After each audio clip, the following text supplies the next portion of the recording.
திருப்பாடல்கள் 105 1 9 முடிய. ஆண்டவருக்கு நன்றி செலுத்துங்கள், அவர் தம் பெயரை சொல்லி வழிபடுங்கள். அவர் தம் செயல்களை மக்களினங்கள் அறிய செய்யுங்கள். அவருக்கு பாடல் பாடுங்கள், அவரை புகழ்ந்தேத்துங்கள். அவர் தம் வியத்தகு செயல்கள் அனைத்தையும் எடுத்துரையுங்கள்.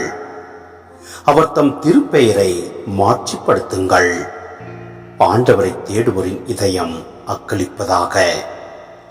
ஆண்டவரையும் அவரது ஆற்றலையும் தேடுங்கள். அவரது திருமுகத்தை இடையராது நாடுங்கள். அவர் செய்த வியத்தகு செயல்களை நினைவு கூறுங்கள். அவர் தம் அருஞ்செயல்களையும் அவரது வாய்மொழிந்த நீதி தீர்ப்புகளையும் நினைவில் கொள்ளுங்கள். அவரின் ஊழியராம் ஆபிரகாமின் வழிமரபே, அவர் தேர்ந்து கொண்ட யாக்கோப்பின் பிள்ளைகளே, அவரே நம் கடவுளாகிய ஆண்டவர். அவரின் நீதி தீர்ப்புகள் உலகம் அனைத்திற்கும் உரியன.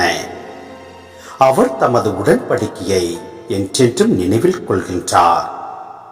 1000 தலைமுறைக்கென தாம் அளித்த வாக்குறுதியை நினைவு கூறுகின்றார். ஆபிரகாமுடன் தாம் செய்து கொண்ட உடன்படிக்கையையும் ஈசாக்குக்கு தாம் ஆணையிட்டு கூறியதையும் அவர் நினைவில் கொண்டுள்ளார்.